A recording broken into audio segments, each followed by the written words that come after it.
My name is Kate Kazani, and I work at CARLA, and I'm also one of the presenters today. I'm here with my colleague Mandy Menke from the Department of Spanish and Portuguese Studies.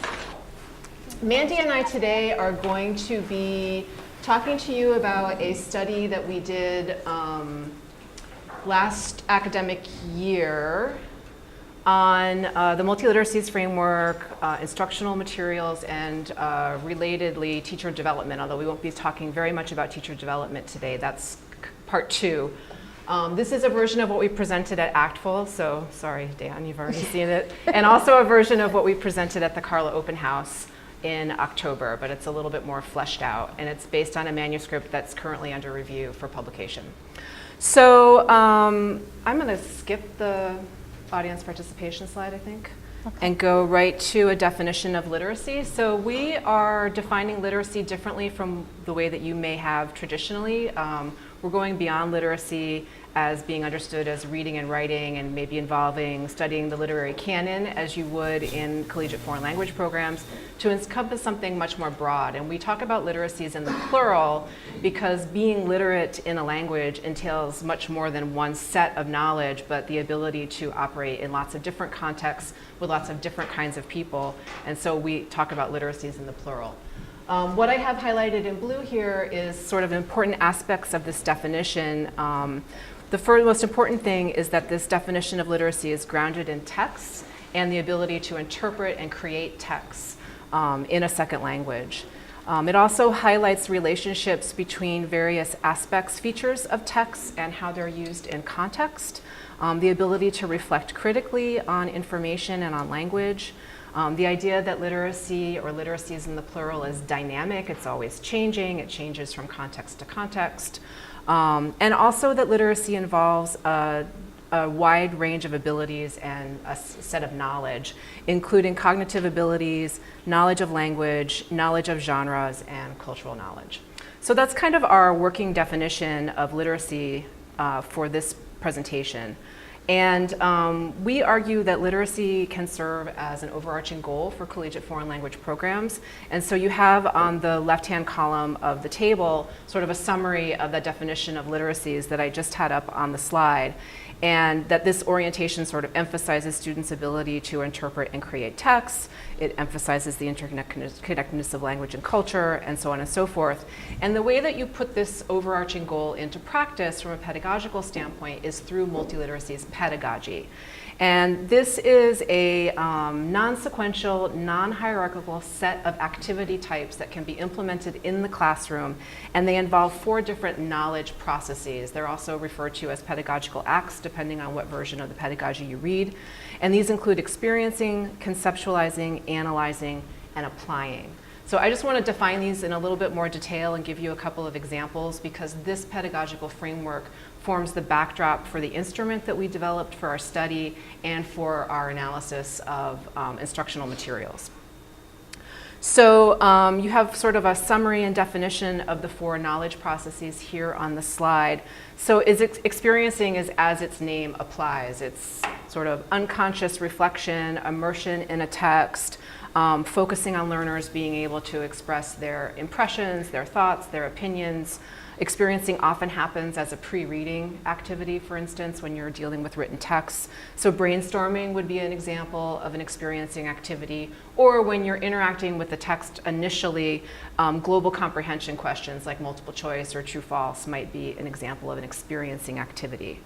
Conceptualizing is where students have the opportunity to practice the kinds of skills and knowledge they need to participate competently in textual interpretation and creation. So this is where you really focus on language forms, but language forms are always connected to meaning and how those language forms operate within the context of a text. And it gives students an opportunity to unpack the language forms in a text and see how form and meaning operate together. So an example would be a semantic mapping activity where, for instance, you give students a theme in the text and ask them to brainstorm vocabulary words associated with that theme, and then they might go to the text and see if any of those ideas or words are represented in the text and how. Another would be a grammar transformation activity. So if you were to change the verb forms in this text, what effect would it have on overall textual meaning and the tone and the message that the author wants to convey? The third type of learning activity is called analyzing, and this is exactly what its name applies. It's kind of stepping away from the text and thinking critically about the cultural and linguistic information that's in it. It's relating textual meaning to various cultural contexts and purposes, questioning meaning, questioning your own interpretation of the text, your own experience with the text. So an example, a really good example of an analyzing activity is a debate where you take one side on an issue that's represented in the text and try to support that side. And then the fourth type of learning activity is applying. This is also referred to as transformed practice. So this is where learners apply what they've learned through interacting with the text, through engaging in textual interpretation, and then create new meanings or create new products based on what they've learned. So a talking journal where you respond to a text or an issue would be an example of an applying activity, or a genre imitation. If students have read a poem and then they create their own poem, that would be an applying or a transformed practice activity. So in addition to this particular framework as one aspect framing our study, the study is also grounded in results from the PACE project that's been taking place at the CLA Language Center over the last 4 years. And I just wanted to briefly talk about the results of that project.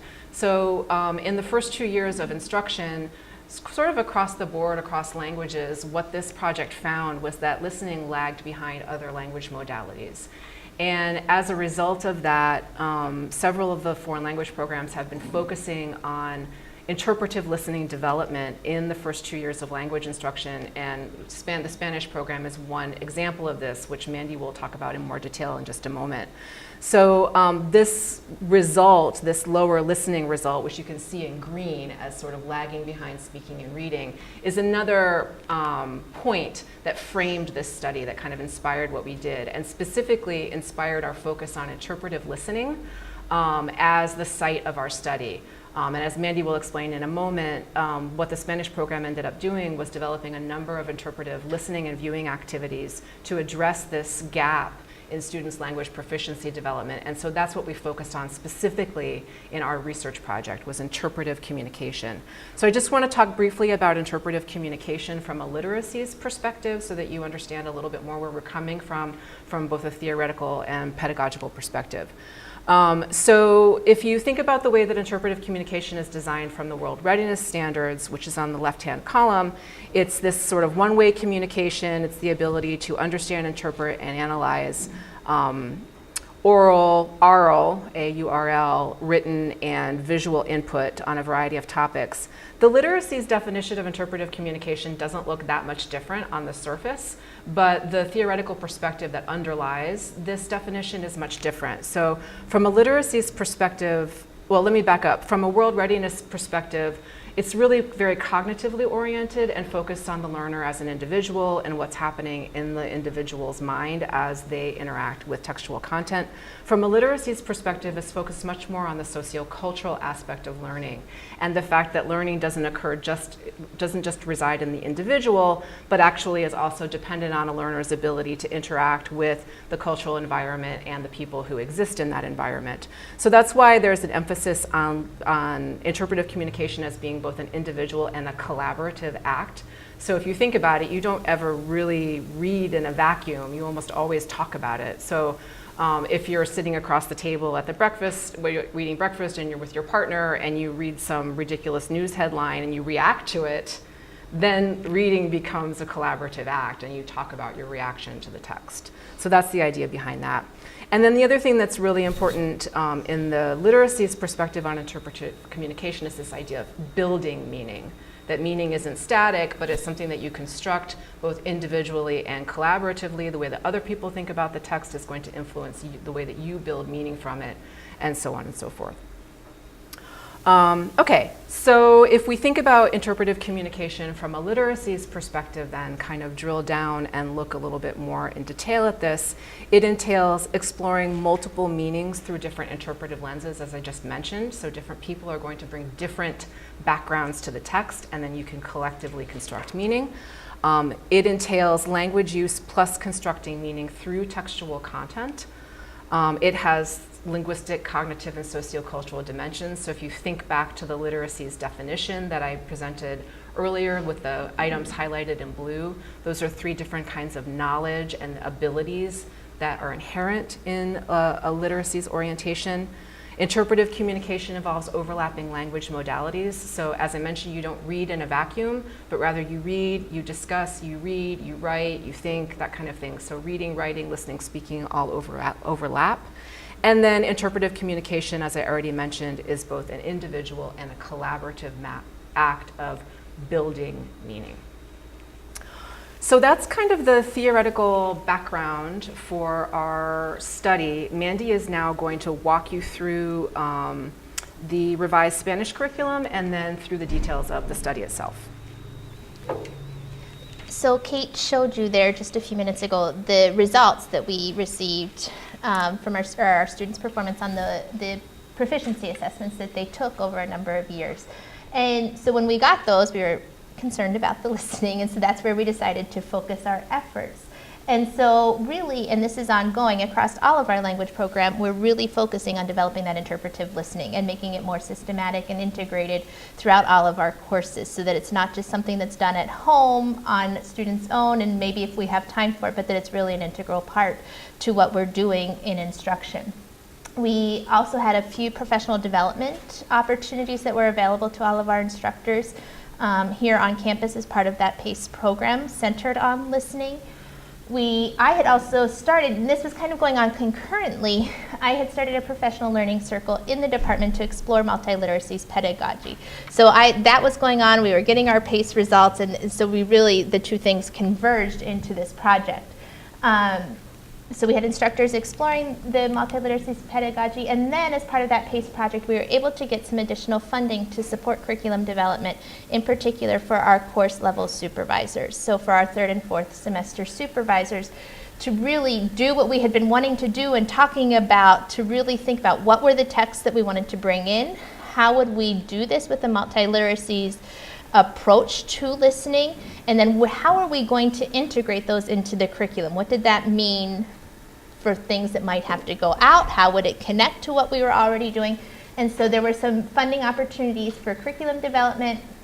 And then also the coordinators and I had the opportunity to participate in the Internationalizing Teaching and Learning cohort program. So all of these different opportunities came together to inform the curriculum that we currently have in place as well as we continue to develop. So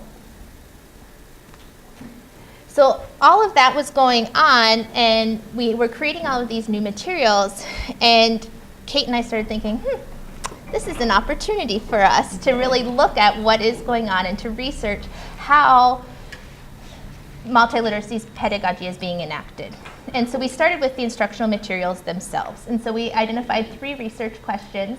The first is, what knowledge processes characterize multi-literacies instructional materials? And so which of those 4 that Kate talked through, the experiencing, the conceptualizing, analyzing, and applying, what are we seeing? Does the distribution of the knowledge processes differ according to the course level in first-year courses versus second-year courses?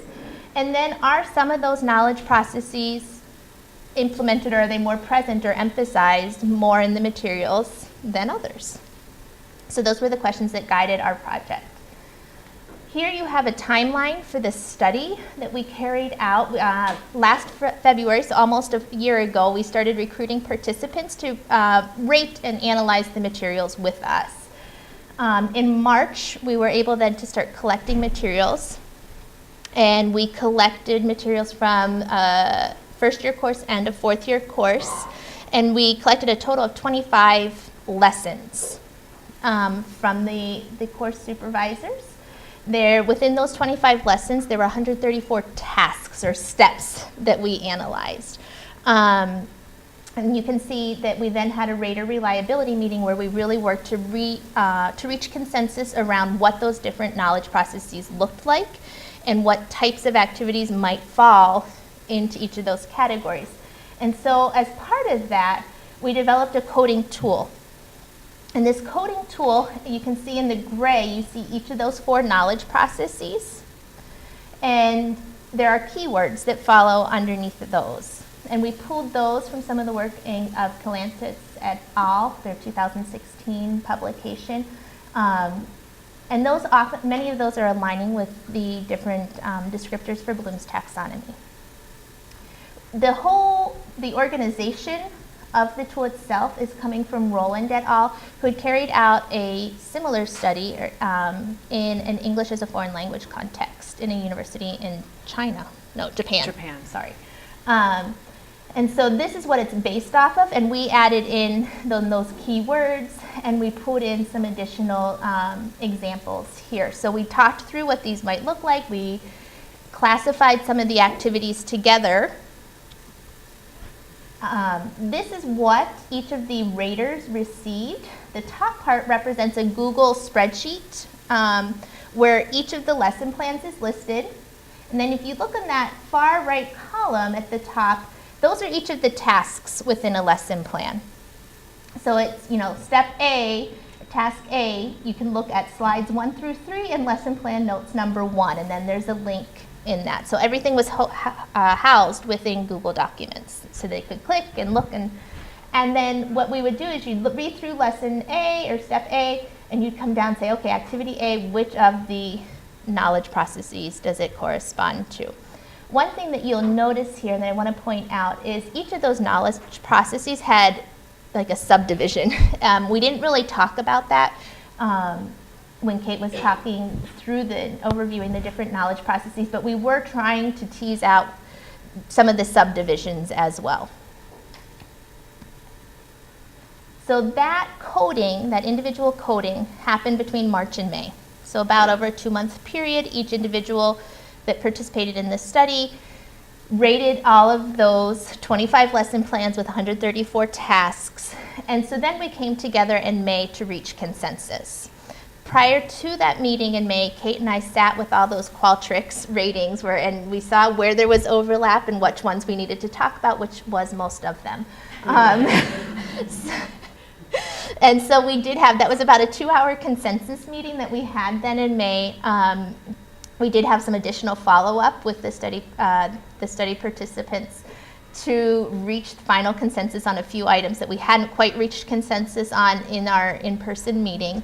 There was a focus group that was carried out by one of our colleagues from CEI, Center for Educational Innovation, that talked through with the non-research participants in the study their experience, what they thought of the tool, and then in June, then we moved on to the data coding and analysis. So here are our findings. So I'm going to briefly remind you here what the research questions were. So the first one was, what knowledge processes characterize multi-literacies instructional materials? Research question 2 is, does the distribution of knowledge processes vary according to course level? And 3, are some knowledge processes emphasized more than others? So when you're looking at these findings here, the red bar that you see there are the materials from the first semester course. The green bar are those from a 4th semester course, and then the yellow is kind of the average, the overall. So what are we seeing here? We see that although all 4 knowledge processes are targeted, their distribution is uneven.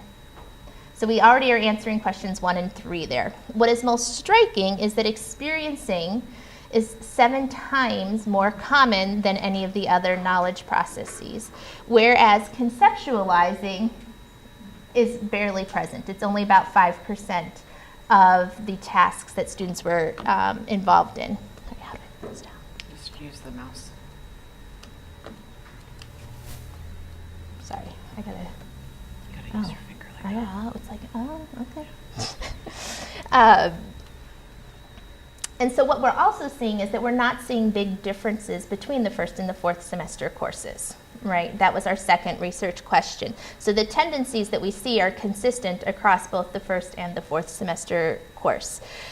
This result was a little bit surprising, given previous claims made by Kern and others that in lower level language courses, experiencing and conceptualizing activities predominate.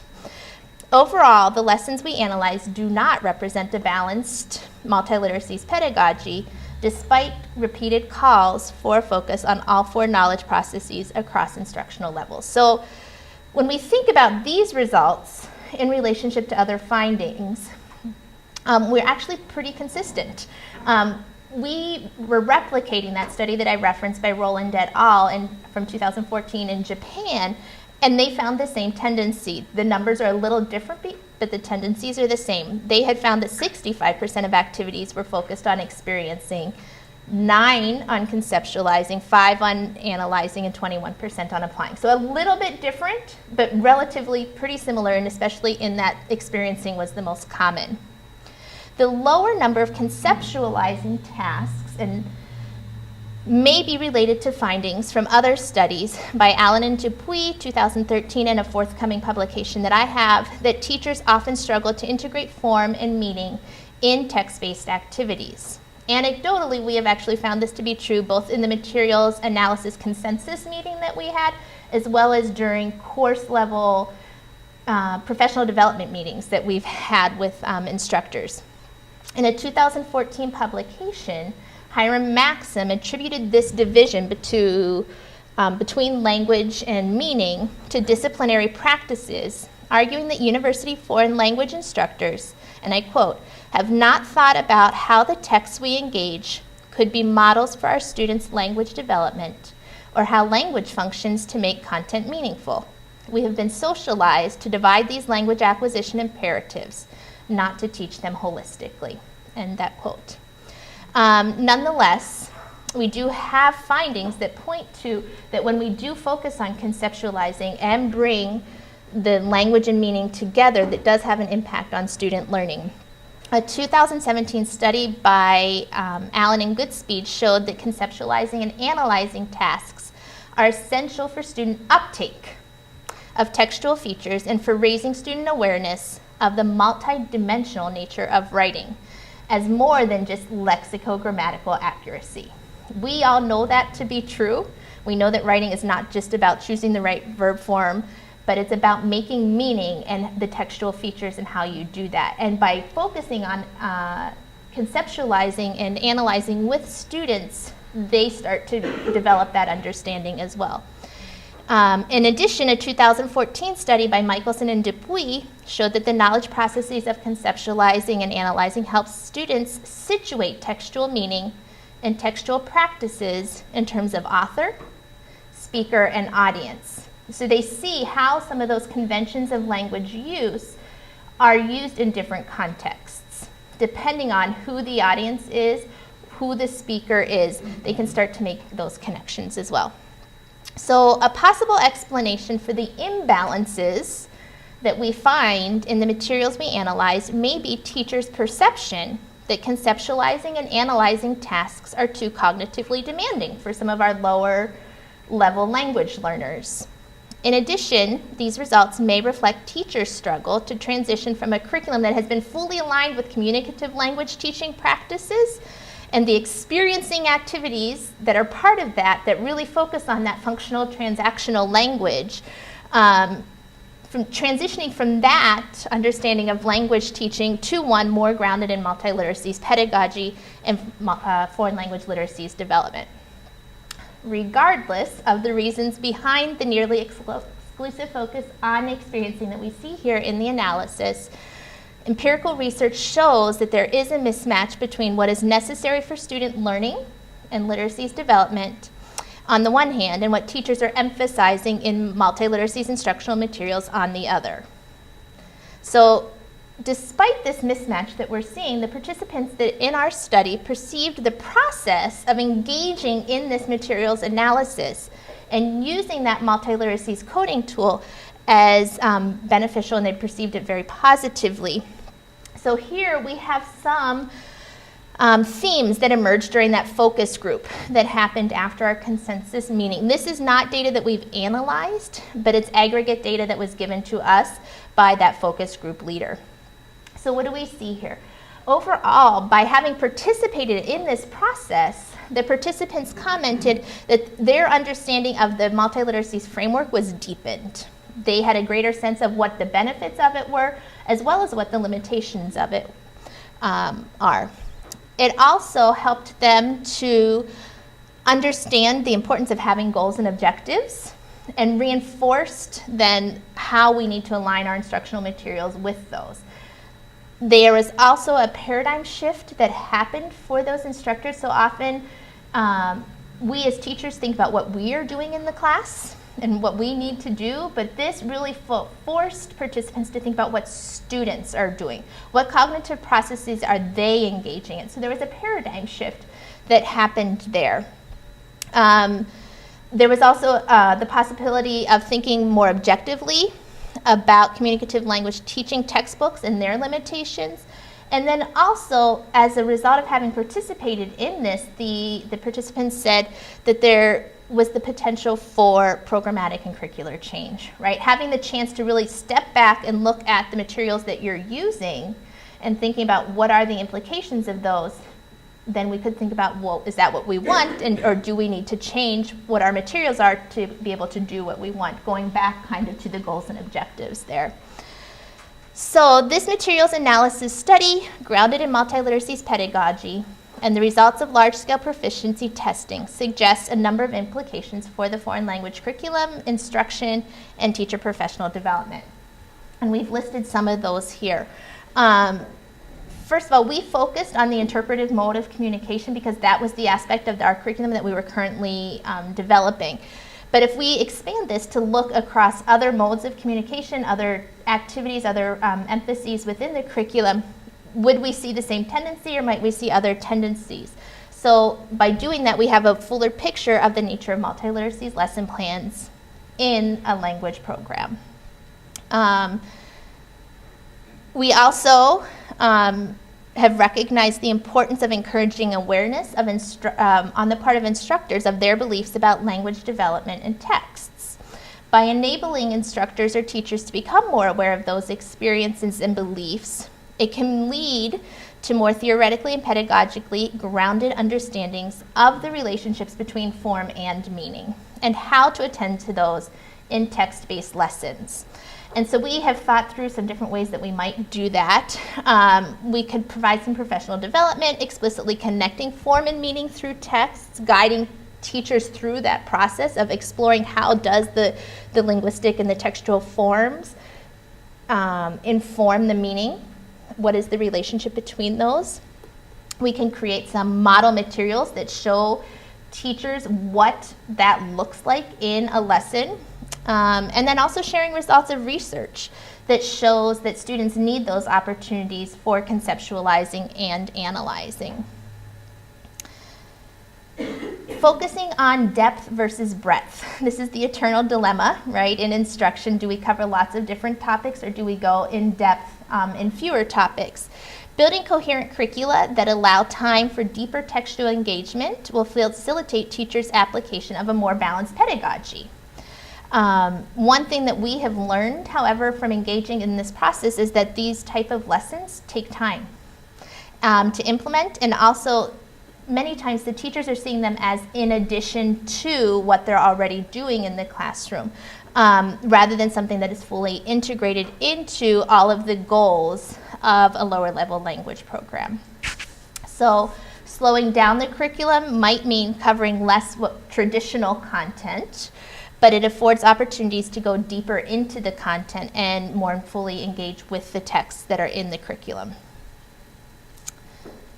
We have also recognized and acknowledged the importance of creating coherent, sustained teacher professional development experiences. This has been argued by others, that teachers really need that opportunity to revisit topics multiple times and also to engage with them within their curricular context, as opposed to a model, and this is in opposition to a model that front loads all the teacher preparation, right, where you get all of the information you need in one methods course and then you're on your own kind of for the rest of the thing, or the rest of your teaching. So this coherent approach to teacher learning will more effectively build teachers' conceptual understanding and their ability to apply that understanding to the creation of multi-literacies lesson plans. And then finally, one of our goals is to think through the tools, resources, and experiences that teachers need in order to understand and then apply the multi-literacies pedagogy. We totally recognize that this is a complex process, and that most individuals need some assistance. They need some scaffolding in understanding the pedagogy and the theoretical constructs that inform it. And really, there are few tools and resources out there beyond methods books, sample plans, and some of the work being done at some of the other language resource centers. So we recognize that, and I think we're hoping to address that too at the future. So Talk about the next part. yeah, so we are in the process of actually looking then at both a little bit more at teacher understandings of the pedagogy and then actually how they're implementing it in the classroom. Because it's one thing to look at a lesson plan, it's another thing to see how that lesson plan is implemented. So we've, what's that? Yes? So we're actually we are going into classrooms right now and seeing what teachers are doing with this and then learning why it is that they're doing and asking them those questions. Right. So, yeah. So thank you. I think we've got some time for questions.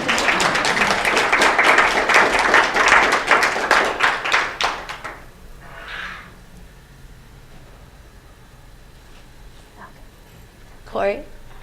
So I was really hearing when you were talking about the conceptualizing piece. We talk a lot in immersion and other CBI contexts about content language integration, which was not a phrase that you used explicitly.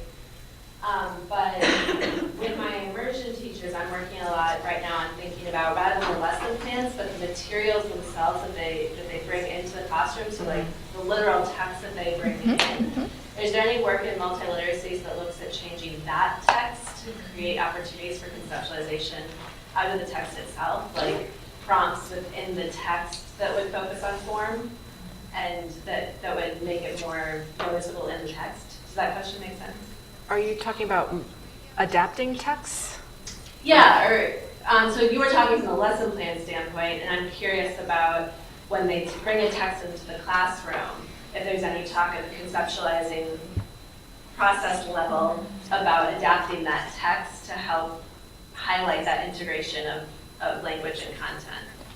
Or if multi-literacies if they don't talk about it in that way. Well, so I think one of the things is that multi-literacies really looks at authentic, unaltered texts, Okay. Right? And so how is the language within those communicating meaning? One of the things that often happens that you can do as part of the pedagogy, though, is you could change some of those language forms within the original text and see how that change then affects the meaning, right? So maybe the author used the first person. What effect does that have versus using the third person? Something, or the present versus the past. You can think about that type of thing. Or very descriptive adjectives versus kind of your generic adjectives. You could think about what those implications are, but it's really grounded in the authentic text. Yeah, I see this as a question of text selection, maybe, and thinking about careful text selection that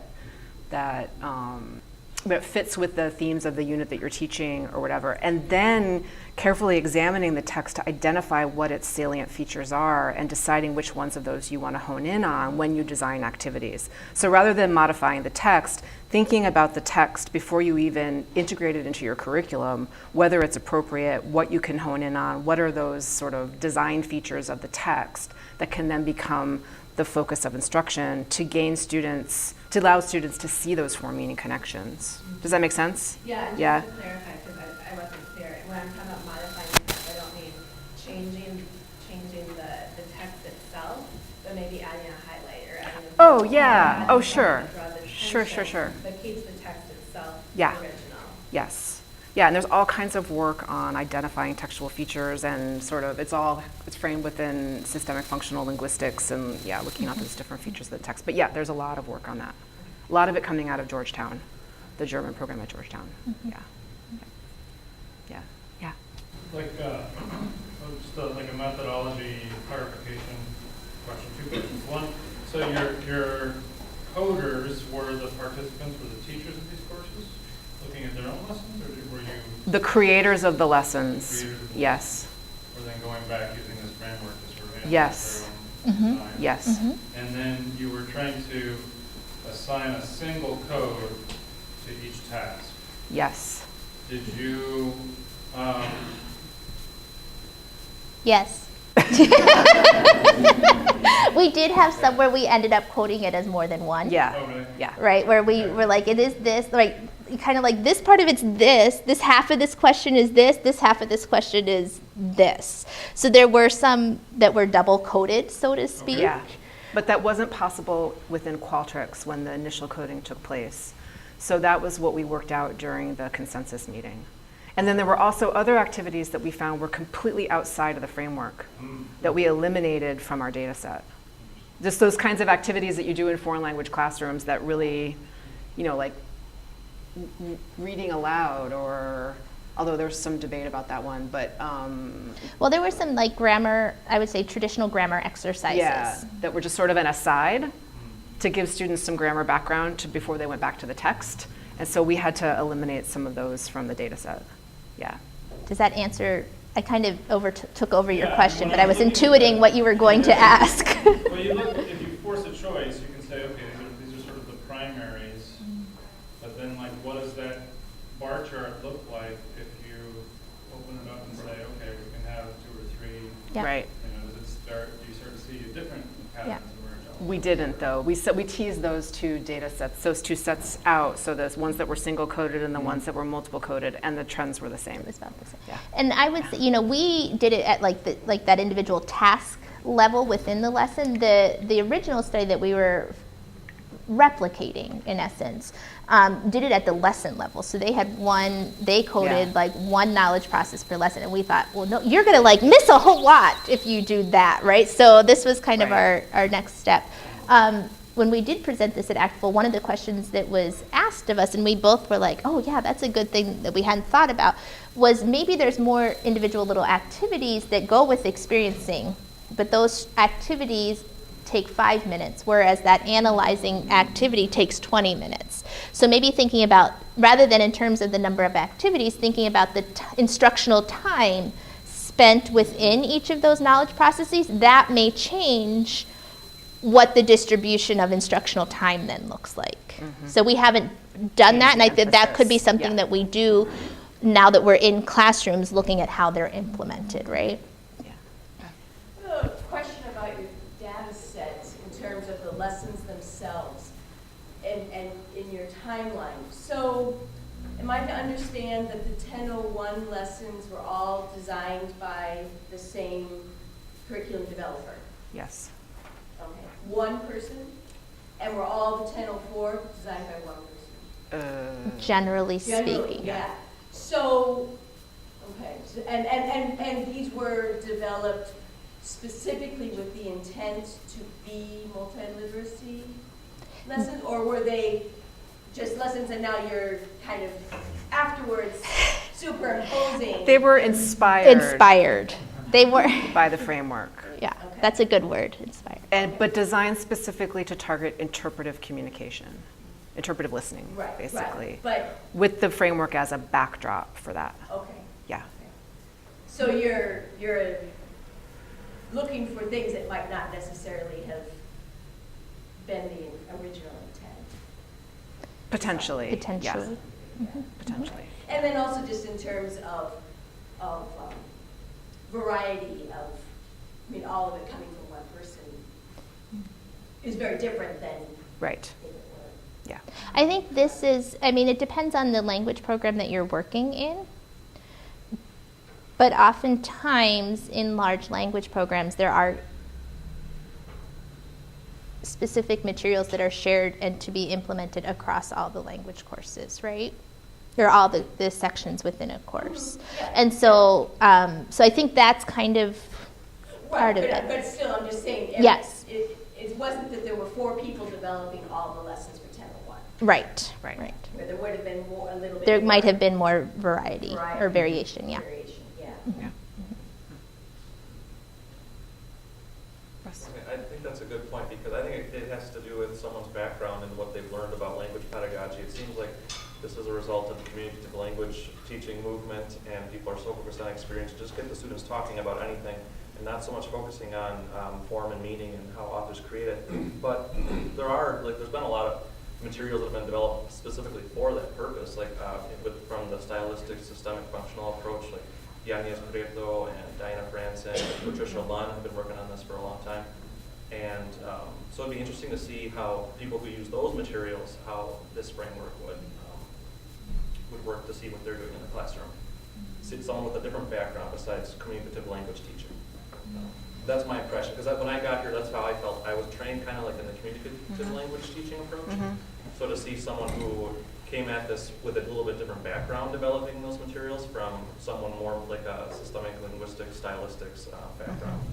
Yeah, although the participants in the study had all been participating in the professional learning circle. So they had been reading research and working on lesson plans and going through collaborative discussion and exchange of ideas about the framework, and were sort of key players in this transition that the program was making towards a literacies orientation. So there was background, right? They weren't like researchers in that area, but The other thing I think about is, although I think communicative language teaching is pretty dominant right now, though. Right? And so even though we do have one program, like a study of one program, and we can question whether it's generalizable, right? We can question that. I do think my sense of, from my experience in the field and working with teachers at other institutions, is that the background that these particular participants brought to this and the materials creators is pretty representative, right, of where teachers are in the field as a whole. If that makes sense. Yeah, no, I agree. I'm just trying to point out that there are materials out there that are specifically focused on the stylistics part of the conceptualizing, the analyzing, and things like that. But you're right, that might not be representative of the field at large. Yeah. Yeah, I mean, there's lots of sample multi-literacies lesson plans, but if we analyze those, they would probably be pretty balanced, right? Because they're designed intentionally to exemplify the approach. So they maybe aren't the best examples of what's happening on the ground. Yeah. Yeah, and I think that's important distinction. Sure. I'm wondering about the role that the students' language proficiency might have played in the knowledge processes. Yes. Mm-hmm.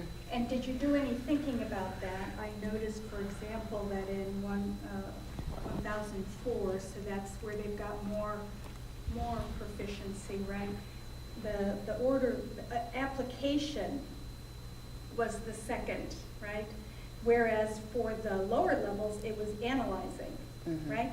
They're all very low in conceptualizing, which I think is the most sophisticated. That's not surprising. But what role, I guess, did you do any reflecting on the relationship between the students' proficiency and the knowledge processes that they were? Well, and one thing I can say is we did run statistics, and there weren't actually statistically different. Because it's like 2 or 3%, right? And it works out to be like 2 activities or something small like that.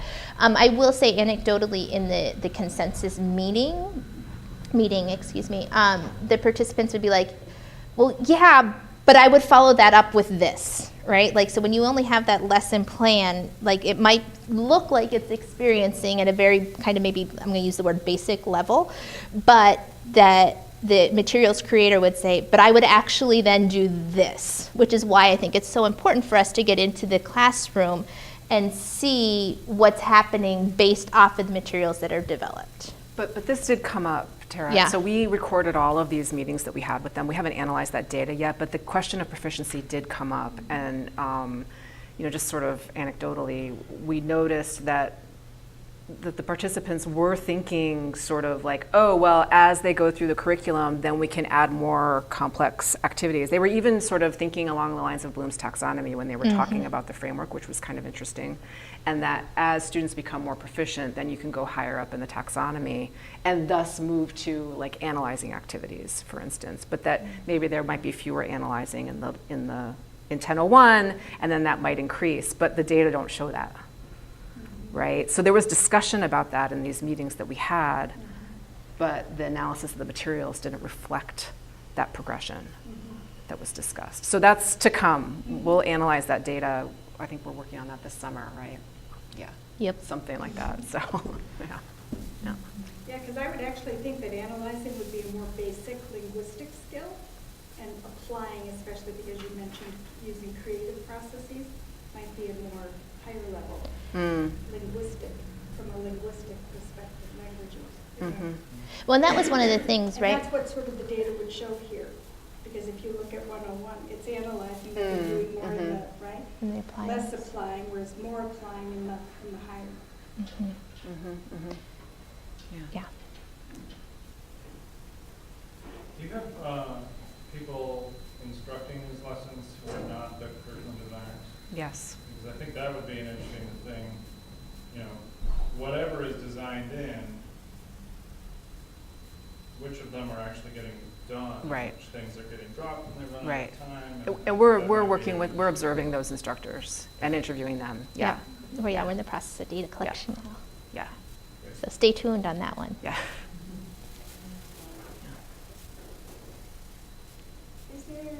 Is there a test at the end that would give credit for students being able to do this? That would come back, wash back to instructors to reward them for having students who could do this?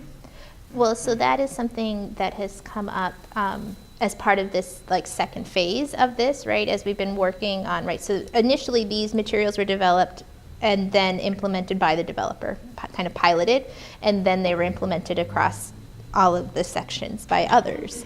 And as part of that implementation, we're having, course level meetings around what this looks like and trying to develop understanding of the pedagogy. And that's one of the things, right? You see this tension between, well, our assessments are saying this and our practice is saying this. And so there has definitely been conversation. And I would say, right, going back to then the participant perceptions, right? The raters, when they were reflecting on this afterwards, they really were thinking about what our goals are and how our goals are aligning with both our assessment and in our instruction. So there are conversations around that. I love it that you're looking at what's actually happening. I think that's interesting in both directions, not just that teachers might be leaving things out, but they might Be Adding things. adding. Yeah, and that came up a lot in our analysis of the lessons. The participants would be like, well, it doesn't say this in the lesson, but I do it this way. But you could only analyze it the way it was written, not without, so that's why we're doing this implementation phase to see if these activities are different from the way that we've actually analyzed them when they're implemented in the classroom. Well, and then thinking about the implications of, like, I know Corey's really interested in the materials themselves, right? Mm-hmm. But think about what implication that has. If you know, like, you're the creator of the material and you know you're going to take that next step, what about the other instructor who may or may not, right? And so really, like, that's one of the conversations, too, is you don't want to be too prescriptive for your instructors, right? Mm-hmm. You want to give them some freedom and to bring their different expertise and to kind of take a lesson the way they want to take it. But at the same time, if you're wanting to make sure that you are hitting all these different things, do you actually have to have the questions embedded into the materials, right? So that's kind of a balancing act there a little bit too. I know that Corey and I have both been involved with a group that is asking, like what role do the materials play in the discourse, oral discourse of the classroom, right? So, which is like, how do teachers and students relate to them and how they actually use them? My favorite example is the teacher who said, well, about a textbook, they want us to do this, but we're going to do this. Right, a little bit subversive there. Yeah. Yeah. Julia. Have you thought about how can you motivate faculty to do this work? I mean, so if you can talk a little bit more, because it seems like what you commented on, like, let's reward the students and then they can be more motivated to engage in this kind of work.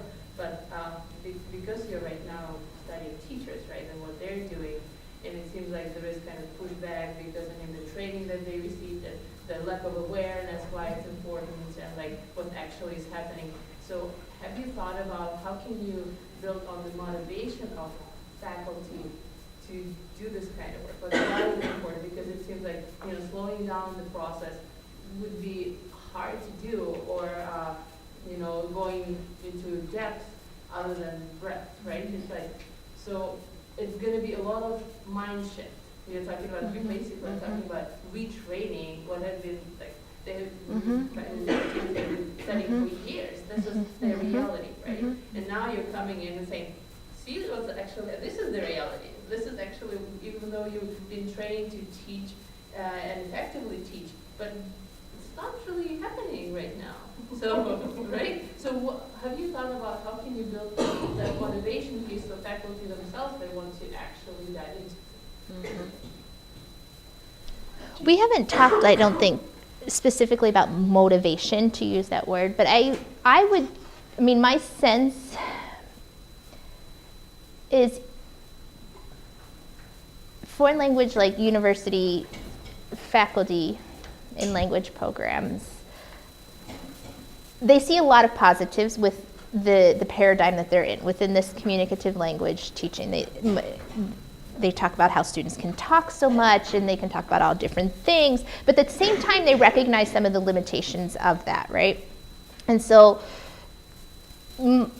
generally I feel like people have responded very positively to this multi-literacies framework because they see it as addressing some of those shortcomings of the current system within which they're working.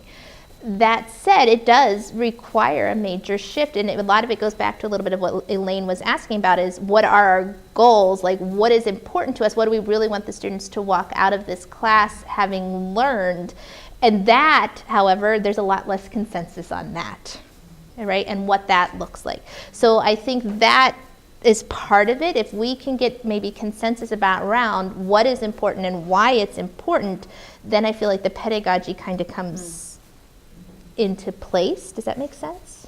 I don't know. Do you have anything you want to add? Well, I just think, I mean, you know, I think there's two things I want to say. One is that having the instructors be involved in the process of developing these materials and tweaking these materials and implementing them and then talking about them and tweaking them some more is a big part of that, I think, because then they feel invested in the program. And so they take some ownership of it. So I think that's very motivational. The other thing, I mean, we're sort of looking at this from a researcher perspective, even though Mandy's kind of wearing two hats as the director of language instruction and as the researcher. I'm really trying to stay back. So when I attend these meetings, I don't talk, I don't do anything. And so what we're learning by observing the professional development meetings and going to these classrooms is that teachers need support in implementing this pedagogy because it is new and it does represent a paradigm shift and it's abstract. So it's not as intuitive as communicative language teaching. Or maybe we think communicative language teaching is intuitive because it's what we've known for so long. Maybe communicative language teaching was scary for people in the beginning too. I don't know. Yeah, it was. Okay. So you know, what we're thinking is what kinds of support materials can we develop that can help ease this for teachers? How can we make these concepts less abstract and less opaque? How can we develop tools that will help instructors be able to assess how well they're applying the pedagogy? That's kind of another aspect of it that I think could increase motivation. Potentially. I mean, it's not specifically related to motivation, but at least it facilitates the process. So we are past time. Thank you for this discussion. Well, happy to stick around if you want to ask more questions.